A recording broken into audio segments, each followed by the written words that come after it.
what you had your idea of how a longhouse would be used before you built it, and you learned things by building it and using it. What was the biggest surprise that you came across when actually using or building the longhouse? One of the biggest surprises for me was the amount of wood you go through if you're going to cook meals, breakfast and dinner or supper. You really go through a lot of wood, and it practically takes one person to keeping an eye on the wood and keeping the fires going. What we didn't talk about was that we built an oven to bake bread, and that was outside of the longhouse. It was a separate building, and so we actually had two fires going, and then we had the blacksmith going. But yeah, that was one thing that was surprising. Does anyone have questions? I don't have a question, but I have a comment on this is CC, on the short bed. That was standard throughout the medieval times and universally until you got clean air to sleep in. As long as you've got smoke in the air, you're going to want to sit up when you sleep just to keep your lungs clear. Yeah, that's absolutely right. And one of the things, I guess I shouldn't have been surprised at how smoky it was when we first tried it. We had some rough times at first until we got better at building the fire and a better supply of wood. We found out a lot about wood quality that I never had managed to learn, despite building a lot of fires and fireplaces at home, and despite having done a lot of primitive camping with Girl Scouts. I still learned a great deal about outdoor cooking by trying it in the longhouse. It's really fun, though, to be able to do outdoor cooking, so you can still do it if it's raining. Mm-hmm. Any other questions or comments? One question I have is, when you made that, I know power tools are not Viking, but the hand tools, did you use modern hand tools, or did you try to use primitive Viking hand tools? Or is there a great difference between the hand tools the Vikings used and what we'd buy at Home Depot today? When I took the class at Vesterheim, Cora Herfindahl used an electric chainsaw. The guys there, about half of the class was pretty experienced woodworkers, and they looked at that electric chainsaw and they said, "Oh, that's dangerous. We got saws, we got chisels." So we built our first building with hand tools. Mm-hmm. I have done both. I've used power tools. I've done hand tools. And it doesn't matter. It is quicker if you use a power tool, an electric chainsaw. The eventual outcome is pretty much the same. It really doesn't matter. It's just a question of how much time do you have and how much effort you want to put into it. The other part of the question, though, the Viking tools actually looked a lot like ours. Probably the biggest difference was the drill, because they had to use a pump drill. They didn't apparently have the bit and brace. But the pump drill was used for smaller things. The bigger one, they had a shoulder actuated. It would have to have a strap, a bow drill. Yeah, but I actually have not made a reproduction of that particular drill, so I don't know how well that works. The bits they used were spoon bit, and not like our twist bits. So that is, again, and it's a little tricky to use a spoon bit. So yeah, I used actually an auger bit to make the holes for the pegs in the posts, which probably wasn't authentic. But their saws and planes and chisels looked a lot like ours. Yes. Any comments or questions? I was wondering, this is Alan Olson. I was wondering, in the one shot where you're sitting at the short bed with the dragon decoration, around the corner on the floor was a chest. I was wondering if that was a recreated toolbox of something I've seen of the area, or is that just a nice blanket chest that you made? It was one that was modified from the Master Mirror chest. It's shorter. It's not got the dimensions of the Master Mirror chest, but it's built in the same general way. It's a 6-board chest. Does anybody know the source of iron for the tools that the blacksmith was making? Was it right out of a mine, or was it bog iron, or does anybody know that? Oh, he's talking about that chest right there. Yeah, yeah, that chest. Yeah.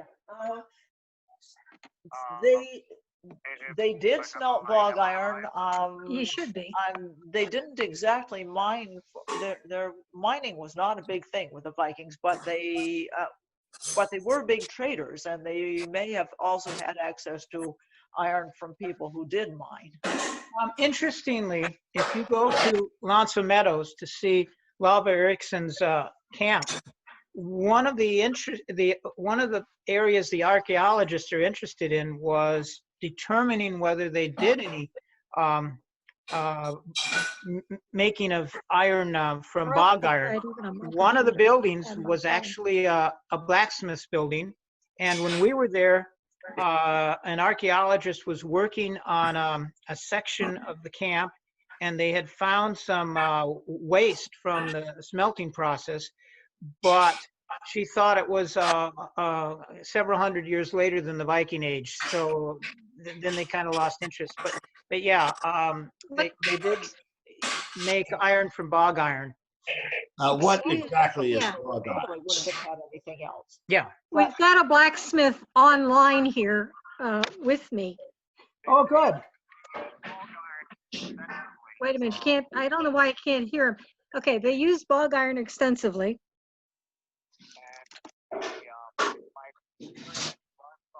And my favorite theory at Lanza Meadow.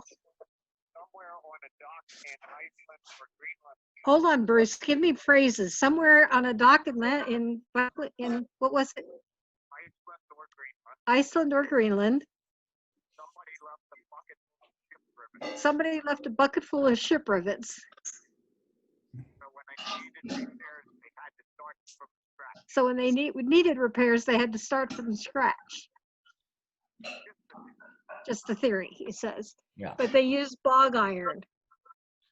And And bog in iron- Lanza Meadow, and this is something that I know from Lanza Meadow myself, there were fire pits apart from the longhouses.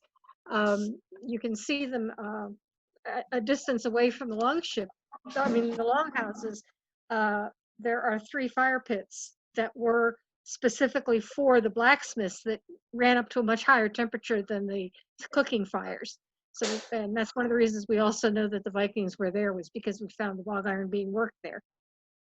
Yeah, but back home in Norway, the Vikings may have traded and got some other types of iron as well. That's some people in our reenactment group have tried making bog iron, and they've done it with varying success. There are some who have made bog iron and got it to work to make usable tools, and then there have been other attempts that have not been so good.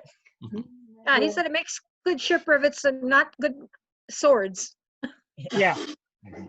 Yeah, and that's what they were probably doing at Lonzo Meadows, repairing their ship, probably. Yeah. I'm a blacksmith myself, and I have dabbled a little bit with bog iron.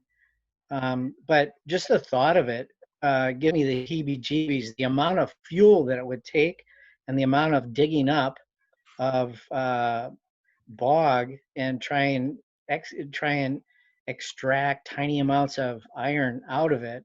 And if you were trying to make something like, well, a large knife or a saw or something, the manpower is just, it kind of boggles my mind. I don't know if they're bringing a lot of things with them, trading and just bringing them with you, maybe doing a little modifications later, but Yeah, well, everything that the Vikings had, when you think about the work, it boggles your mind.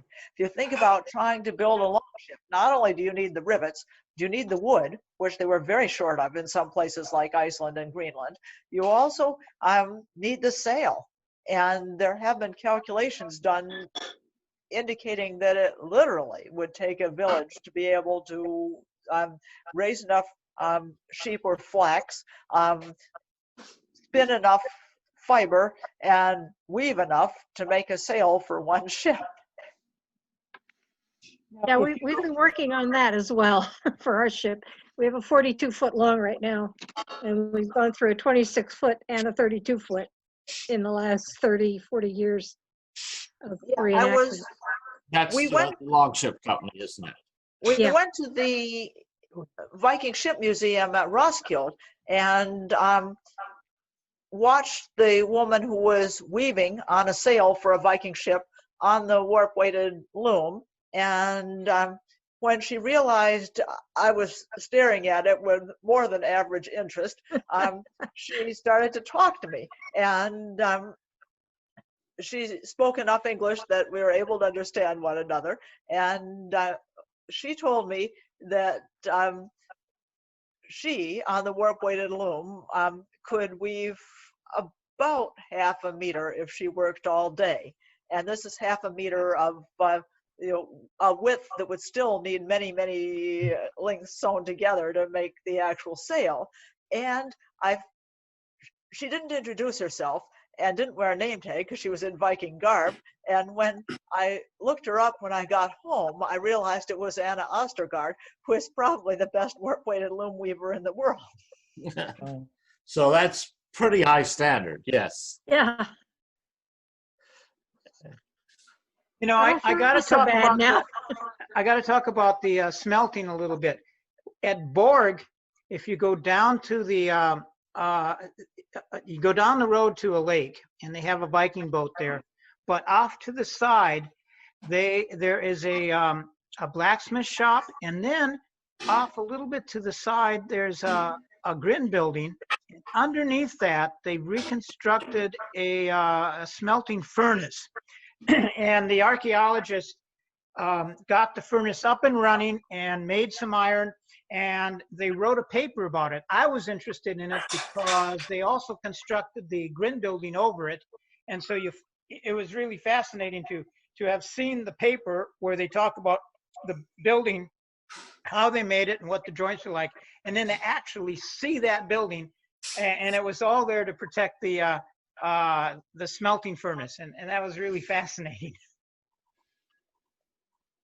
The furnace that we built to do a little smelting was basically a disposable thing with clay. We used fire brick just because, not in entirety, mostly bentonite, clay, and water, but it wasn't meant to last. You just, every time you smelt, you make another one. Yeah, it seems hard to believe that you could make a permanent furnace. I think you'd have to rebuild them fairly often and have a supply of clay.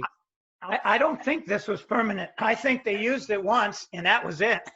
No, I think if you think about our oven, which was obviously not burned as hot as a smelting furnace, we built our oven out of sand and mud and straw and over a basket to shape it.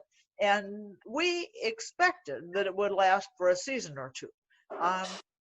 It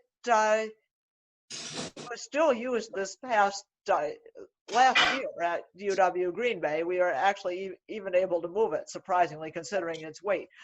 Now, true, it wasn't as hot temperatures, but it makes the point that if you can keep it out of the elements, something like that that's made of clay can last through quite a number of firings.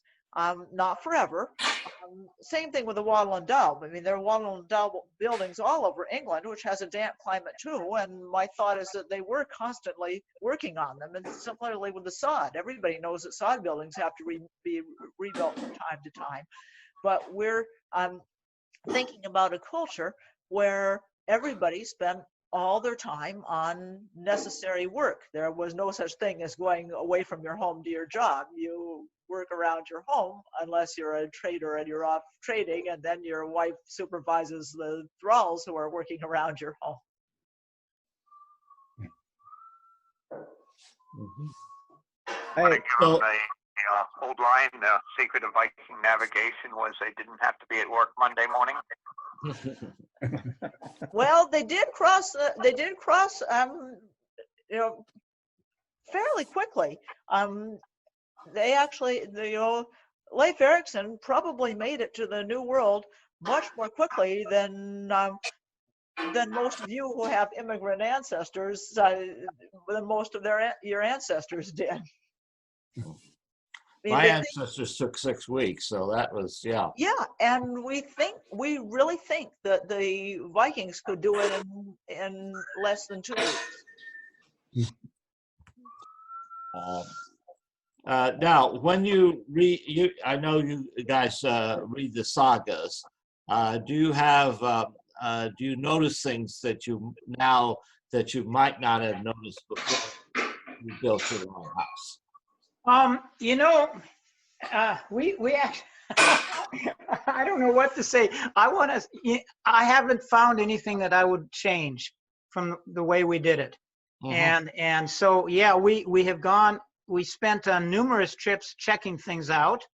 Mhm. And we spent, before I actually designed it and built it.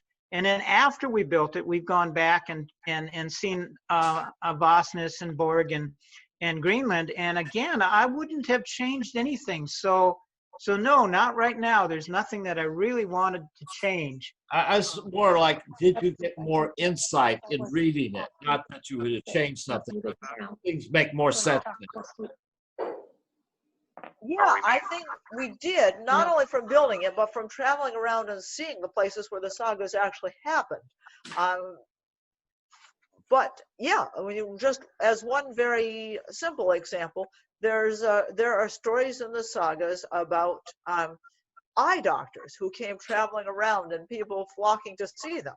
Well, after finding out the effect of the smoke on your eyes when you don't have to live in the loghouse 24 hours a day, 7 days a week, 52 weeks a year, we began to understand, yeah, of course, eye doctors were very valuable because everybody had eye ailments.